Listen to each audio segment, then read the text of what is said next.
Welcome to our introductory course on financial statements. We'll start off by going over some accounting basics and what you might expect to see on a set of financial statements. The goal of this lesson is for you to understand accounting principles to a point where you'll be able to comprehend financial statements and eventually build your own set of statements. Key financial statements, they are the balance sheet, income statement, and statement of cash flows. The balance sheet shows a snapshot of the company's financial position at any given time and includes its assets, liabilities, or what it owes, and its equity, or what it's worth after all debts have been paid. The income statement shows what the company has earned in revenue over a certain period of time, what its expenses were, and what the resulting profit or loss was. This is actually also known as the bottom line. The statement of cash flows shows the actual movement of cash of a business and includes cash from operating, investing, and financing activities. So we're actually going to kick it off with the balance sheet in this lesson. Before moving on to the mechanics, let's take a look at the components of a balance sheet. For assets, there are current assets and non-current assets. Current assets are items that are expected to be used or realized within 1 year. These include cash and short-term investments, inventory, and accounts receivable. Non-current assets are assets that are expected to last more than a year and include property, plant, and equipment, otherwise known as PP&E, and intangible items such as patents, trademarks, and goodwill. Now, like assets, liabilities are also broken out into current and non-current. Current liabilities are items that have to be paid back within a year, while non-current liabilities are items that have to be paid back over a longer time span. Examples of current liabilities include accounts payable, short-term debt, and a portion of long-term debt that has to be paid that year. Examples of non-current liabilities include long-term debt and long-term lease obligations. Shareholders equity lays out what a company is worth after all liabilities have been paid off. This is comprised primarily of two components: common shares and retained earnings. Common shares denotes how much capital was invested into the business for a share of the business, while retained earnings is a running total of the company's earnings and can fluctuate based on performance. Retained earnings increases as the business generates profits and decreases as the company realizes losses or pays out a dividend as funds for the dividend comes out of retained earnings. You can think of the assets as everything needed to operate the business and generate revenue, while equity and liabilities are capital used to acquire the assets. Equity is capital gathered in exchange for a piece of the business, so these investors have a stake in how well the business does, while liabilities are funds borrowed by the company. Debtors of the company also care about the well-being of the company, but only to the extent to which they are going to be paid back in full with interest. Here is the real balance sheet from a company that you all may be familiar with. This balance sheet shows Apple's financial position as of fiscal year 2019, which in their case ends in September. As you can see, total current assets comprises of cash and short-term investments, short-term receivables, inventories, which in this case is broken out into finished goods and raw materials, and other current assets. Next up, we have our longer-term assets, which include property, plant, and equipment, or PP&E, long-term investments, intangible assets, and other assets. So we have our total current assets here, plus our longer-term assets, and that gets us our total assets. As you may have noticed, the balance sheet is listed in order from most liquid, these items here, to least liquid. So what that means is these items here, the most liquid items, are the ones that can be easily dispensed of and turned into cash. The longer term assets will take some time to get sold if the company ever needed to raise additional cash. Under liabilities, we have short-term debt and current portion of long-term debt, which is the portion of long-term debt that has to be paid that year. We also have our accounts payable, income tax payable, other current liabilities, and long-term debt. Now those items make up the majority of our total liabilities line here, but we forgot to mention provisions and deferred tax liabilities, but we'll do so in later chapters. For equity, the majority of equity is consisted of common stock and retained earnings. So we have our total shareholders equity plus our liabilities, and that gets us to our total liabilities and shareholders equity number, which equals, change the color here, equals our total assets. So there, everything matches and balances, and we're good to go. To grasp the mechanics of the balance sheet, we'll start off with one of the most important concepts in accounting, and that is the accounting equation. This equation states that assets must equal liabilities plus equity. Another way of putting it is when one side of the equation increases or decreases, the other side must compensate to match the change. For example, if you're running a business and have to purchase a new machine for $100, then you will either have to use $100 in cash, therefore decreasing your asset base and netting out your $100 addition to PP&E, or you will fund the purchase either through raising $100 in debt or issuing $100 in equity. In this case, we raised $100 in debt, and as you can see in the second case, both sides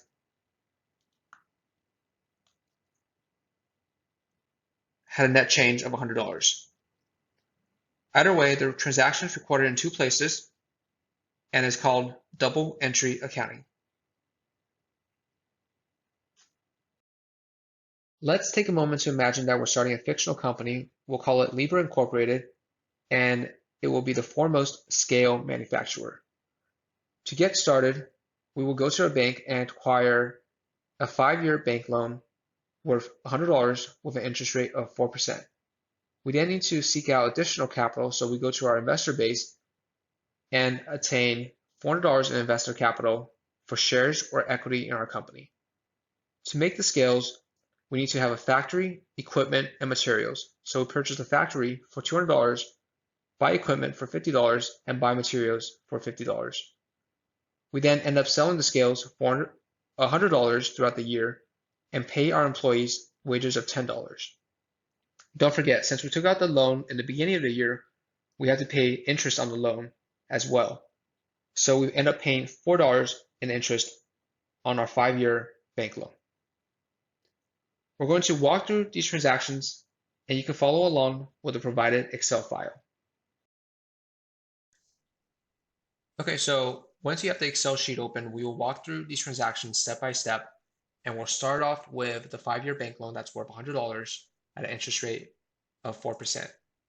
So what we're going to do, since it is a 5-year bank loan, we'll consider it long-term debt, and we'll add a line item in here called long-term debt.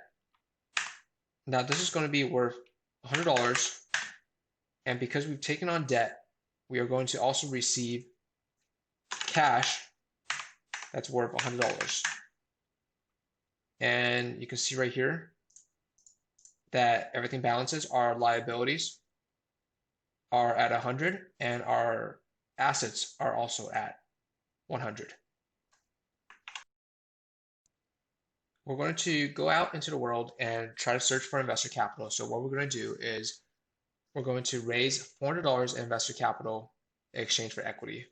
Now we're going to denote this equity in the form of common shares. So we'll add $400 in common shares to our shareholders' equity.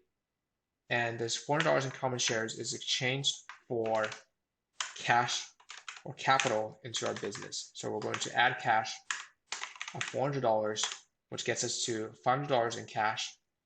And this flows down to our total current assets, which then flows down to our total assets of 500.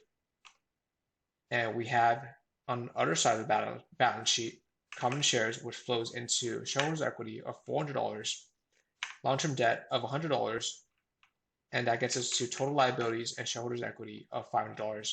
And there we have a balance sheet that once again balances. Capital of $500. We're going to start investing the capital in some property and some equipment in order to start manufacturing our scales. So what we're going to do is first we're going to purchase a factory for $200, and that is going to actually be a non-current asset since we're going to have the factory for many years, or we will hope. So we're going to put property. Actually, property should be probably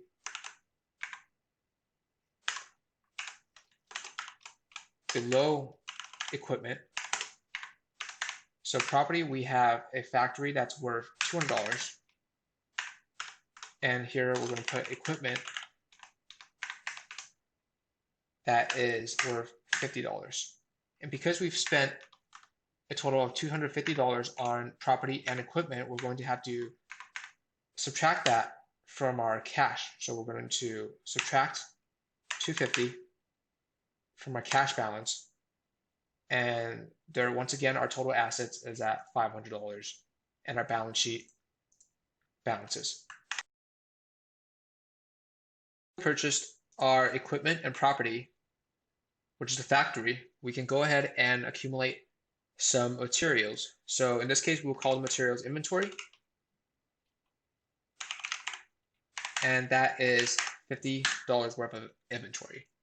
And to purchase the $50 worth of inventory, we've taken out cash to do so. So we have to subtract our cash balance by $50, and we end up with total assets that stays the same at $500. Total liabilities and shareholders' equity did not change, so it remains at $500, and we therefore have a balanced balance sheet. So since we're running a business, we have to be selling goods. In the case of our company, we are selling scales. So we end up selling $100 worth of scales using $50 of inventory, thus exhausting our inventory. So we net this out and set it to 0. Cash will then be increased by $100.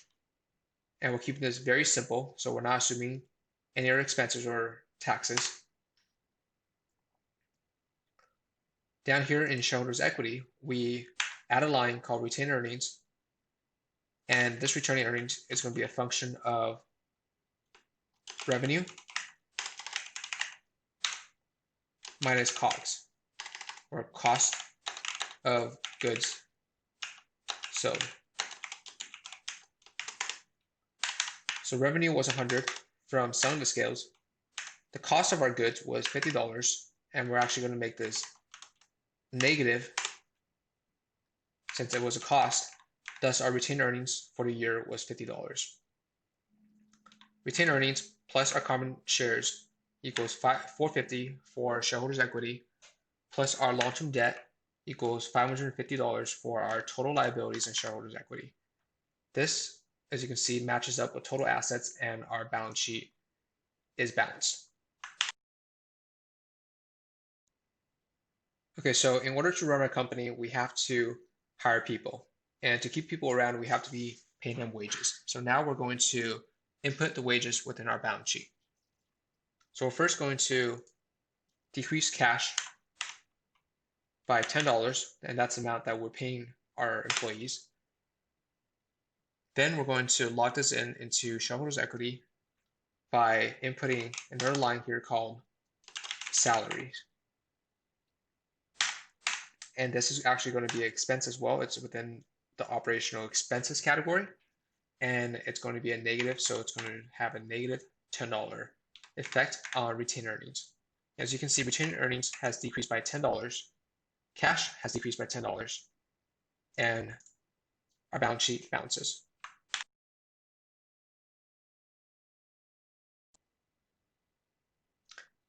Since we've taken on debt in the beginning of the year, we now have an interest of $4 to pay, and that is calculated from our interest rate of 4% and our bank loan that's worth $100. So to log that into our balance sheet, we are going to decrease cash by 10. And again, we're assuming there's no taxes. Then we're going to add it in below our retained earnings as part of retained earnings. So we're going to have interest. And remember, this is an expense, so we're going to make it negative. -4. And sorry, cash was actually supposed to be decreased by 4. That was the interest amount. And you can see here that return earnings decreased by 4. Our cash balance decreased by 4. And our balance sheet balances. Everything that we've done so far has been based off cash accounting. This means that we only record a transaction when cash comes in. So in our example so far, we've been assuming that customers have been paying us cash, but a more realistic assumption is that customers are going to be purchasing from us on credit. To account for the sale but not the receipt of cash, we are going to transition to the accruals method, which is actually a much more common method of accounting.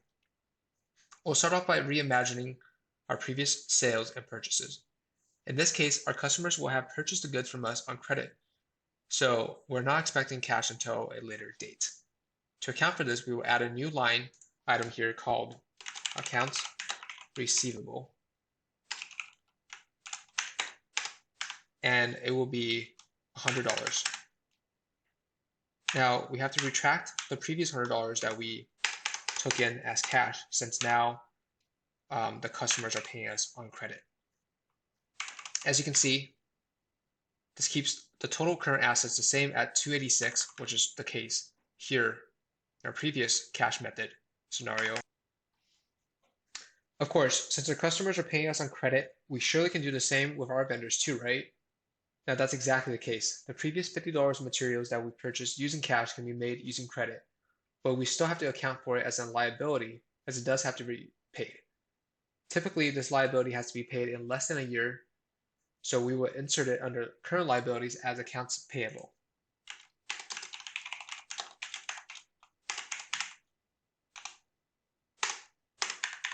So like a revenue, we're going to actually retract the amount that we spent on cash or using cash for materials.